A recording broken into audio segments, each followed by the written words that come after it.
स्वागत है आपका एक बार फिर से मेरे YouTube channel bright future classes पे। आज मैं आपके लिए लेकर आई हूँ फिर से एक न्यू वीडियो। तो यहाँ पर हम बात करेंगे आज प्रेजेंट कंटिन्यूस टेंस की। इससे पहले मैंने सिंपल प्रेजेंट टेंस का वीडियो बनाया हुआ है, तो आप मेरे चैनल पे जाके उसे विज़िट कर सकते हैं। तो सबसे अब हम बात करेंगे प्रेजेंट कंटिन्यूस टेंस। तो देखिए, प्रेजेंट कंटिन्यूस टेंस की जो पहचान है वह पहचान क्या है, जैसे कि रहा है, रही है, रहा हूँ आदि। इस तरीके के जो शब्द आते हैं तो इसका मतलब वहाँ पर प्रेजेंट कंटिन्यूस टेंस होता है। तो अब मैंने बताया था आपको स्टार्टिंग में, इससे पहले वाले वीडियो में आपको बता चुकी हूँ कि हर एक टेंस के चार पार्ट्स होते हैं। तो वहाँ पर जो 3 पार्ट्स होते हैं वो सबसे मोस्ट इम्पॉर्टेंट होते हैं। परीक्षा में उससे संबंधित ही आपके पास सवाल आते हैं।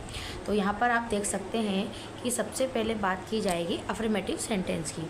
तो जो पहला हमारे पास में टेंस हम बनाएंगे, पहला जो इसका सा है वो है अफर्मेटिव सेंटेंस। तो यहाँ पे देखिए,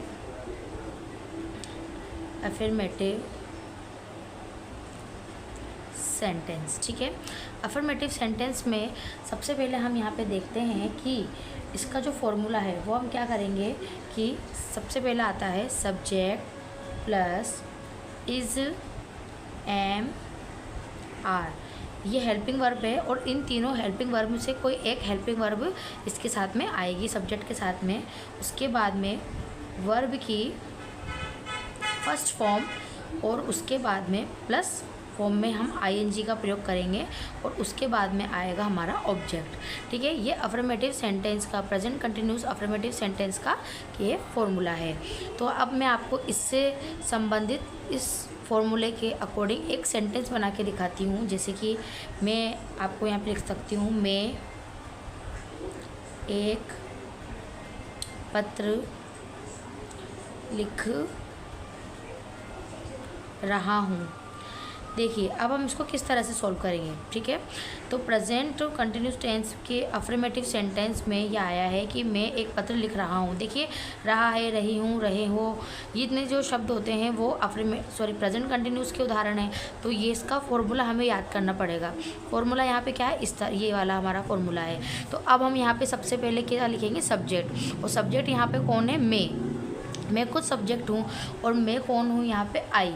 तो आई के साथ में हम जानते हैं हमेशा किसका प्रयोग होता है, आई के साथ में जो हेल्पिंग वर्ब है उसमें से एम का प्रयोग होता है, ठीक है। आई के साथ में इज़ और आर का प्रयोग कभी भी नहीं होगा। यहाँ पे आई के साथ में हमेशा किसका यूज़ होगा, एम का यूज़ होगा। और वर्ब की फर्स्ट फॉर्म, देखिए वर्ब क्या है यहाँ पे, तो लिखना यहाँ पे वर्ब है।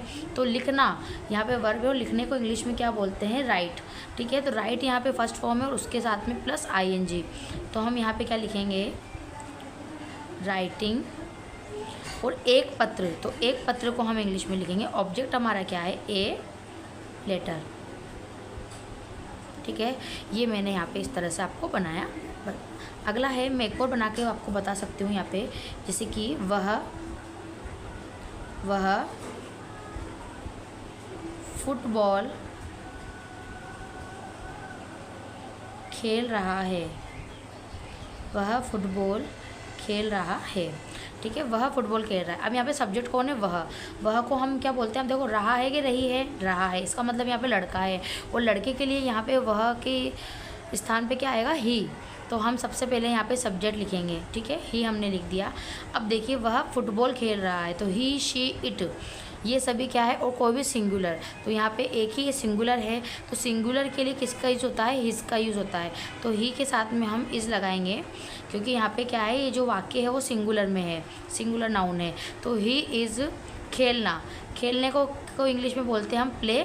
और प्ले के साथ में कौन सी फॉर्म जुड़ेगी, आईएनजी फॉर्म। तो ही इज़ प्लेइंग फुटबॉल। तो हम यहाँ पे क्या लिख देंगे, इस तरह से, फुटबॉल। तो ये हमने यहाँ पे इसके सेंटेंस बना लिए हैं। इसके बाद में ये अफर्मेटिव सेंटेंस हमने यहाँ पे बनाया है। अफर्मेटिव सेंटेंस के बाद में बारी आती है नेगेटिव सेंटेंस की, ठीक है। तो हम यहाँ पे नेगेटिव सेंटेंस की बात करेंगे।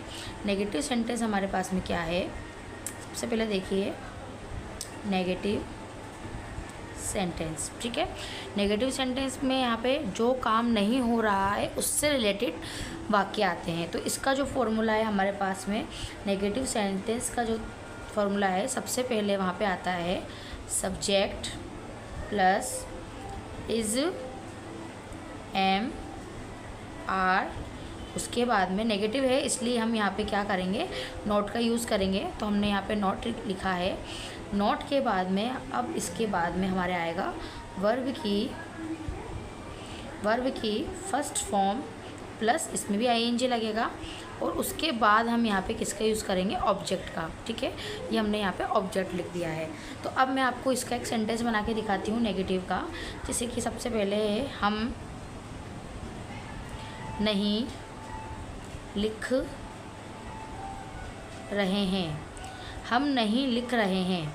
देखिए ये है, तो हम नहीं लिख रहे हैं, तो यहाँ पे सबसे पहले आएगा सब्जेक्ट। और सब्जेक्ट कौन है यहाँ पे, हम, क्योंकि हमारी बात हो रही है। और हम यहाँ पे क्या है, सिंगुलर है कि प्लुरल है, तो यहाँ पे हमें पता है कि यहाँ पे क्या है, सिंगुलर। और हम का यूज़ यहाँ पे वी में होता है, और वी प्लूरल में आता है। और वी के साथ में हमेशा किसका यूज़ होता है, आर का यूज़ होता है।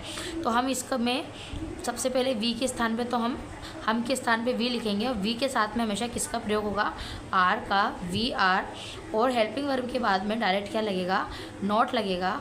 और नॉट के तुरंत बाद वर्ब की फर्स्ट फॉर्म प्लस आईएनजी लिखना है। यहाँ पे क्या है, राइट, तो राइट के साथ में क्या लिखेगा, राइट, तो वी आर नॉट राइटिंग। ठीक है, तो यहाँ पे हमने इस तरह से इसको बना लिया है। ऐसा ही एक और वाक्य मैं आपको बना के दिखाती हूँ, जैसे कि अध्यापक बातें नहीं कर रहे हैं। ठीक है, यहाँ पर है, मैंने इस तरह से बनाया है, अध्यापक बातें नहीं कर रहे हैं।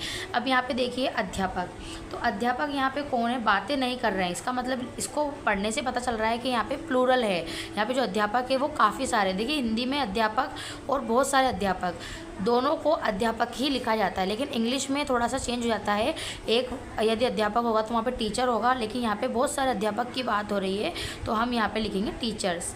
तो हम यहाँ पे लिखेंगे टीचर्स। ठीक है, अब देखिए टीचर्स यहाँ पे बहुत सारे हैं, तो हम यहाँ पे किसका यूज़ करेंगे, इस एम आर के स्थान पे हम यहाँ पे यूज़ करेंगे आर का, क्योंकि आर प्लूरल में आएगा। तो टीचर्स आर। ठीक है, आर के बाद में हेल्पिंग वर्ब के बाद में यहाँ पे नॉट आएगा, नॉट के तुरंत बाद यहाँ पे आएगा टॉक। देखिए बातें करना का मतलब क्या होता है, टॉक, और टॉक के साथ में आईएनजी फॉर्म जब लगेगी तो क्या बन जाएगा, टॉकिंग। ठीक है, तो ये आपका पूरा कंप्लीट नेगेटिव सेंटेंस क्या हो चुका है। नेगेटिव सेंटेंस के बाद में हम बात करेंगे किसकी, इंट्रोगेटिव सेंटेंस की। तो इंट्रोगेटिव सेंटेंस हमारा इस तरह से बनेगा। सबसे पहले हम लिखते हैं यहाँ पे इंट्रोगेटिव सेंटेंस। ठीक है, इंट्रोगेटिव सेंटेंस का मतलब होता है जो शुरुआत में क्या शब्द से स्टार्ट होते हैं, शुरू होते हैं, या फिर जो प्रश्नवाचक शब्द होते हैं। इंट्रोगेटिव सेंटेंस का मतलब ये होता है प्रश्नवाचक। ठीक है, तो प्रश्नवाचक के अंदर हेल्पिंग वर्ब पहले आती है। जब भी आप इंट्रोगेटिव सेंटेंस बनाओगे तो हेल्पिंग वर्ब हमेशा पहले आएगी। हेल्पिंग वर्ब क्या होती है, इज़, एम आर, हैज़ है, वाज वर, ये सभी हेल्पिंग वर्ब होती है। तो हेल्पिंग वर्ब यहाँ पे सबसे पहले आएगी। तो इसका जो फॉर्मूला है वो इस तरह से शुरू होगा, इज़, एम आर प्लस, उसके बाद हमारा क्या आता है, सब्जेक्ट आता है। सब्जेक्ट के साथ में वर्ब की फर्स्ट फॉर्म आती है, और उसके साथ में आईएनजी होता है, और आईएनजी के तुरंत बाद आता है हमारा बाकी बचा हुआ जो ऑब्जेक्ट है, और उसके बाद आता है क्वेश्चन मार्क। क्वेश्चन मार्क यहाँ पे इंट्रोगेटिव सेंटेंस में ज़रूर लगाना है आपको। ठीक है, तो अब मैं आपको एक सेंटेंस बना के दिखाती हूँ, जैसे कि क्या मैं खेल रहा हूँ, क्या मैं खेल रहा हूँ। देखिए अब यहाँ पे मैं है, अब मैं यहाँ पे क्या है, आई, और आई के साथ में हमेशा क्या होता है, एम आता है। मैंने अभी आपको बताया, तो आई के स्थान पर एम आएगा, लेकिन एम कहाँ पे आएगा, सबसे पहले, क्योंकि स्टार्टिंग हमारे हेल्पिंग वर्ब से हो रही है इंट्रोगेटिव सेंटेंस में। तो यहाँ पे सबसे पहले क्या आएगा, एम, और एम सबसे पहले आया है, इस वजह से यहाँ पे कैपिटल वर्ड में होगा। एम के बाद में आएगा एम आई, तो MI मैंने लिख दिया है। उसके बाद में खेलना, खेलने का जो फर्स्ट फॉर्म होती है वो होती है प्ले, और प्ले के साथ में ING फॉर्म लगती है, तो MI प्लेइंग, और उसके बाद में आपके क्वेश्चन मार्क। ठीक है, एक और हम बना के देख सकते हैं यहाँ पे, क्या हम लिख रहे हैं, क्या हम लिख रहे हैं। देखिए ये किस तरह से बनता है, तो क्या और हम यहाँ पे क्या है, सिंगुलर है कि प्लूरल है, तो हमें पता ही चल रहा है हम, वी यहाँ पे प्लूरल होता है, और प्लूरल के साथ में आर आता है हमेशा, तो आर हम सबसे पहले लिखेंगे, आर वी। लिखने को क्या बोलते हैं, राइट, और राइट में लगेगी ING, तो राइट ING। ठीक है, और उसके बाद में लग जाएगा क्वेश्चन मार्क। तो आई होप ये वीडियो आपको समझ में आया होगा। वीडियो पसंद आई हो तो वीडियो को लाइक करें, शेयर करें, कमेंट करें, और प्लीज़ मेरे चैनल को सब्सक्राइब करें। Thank you.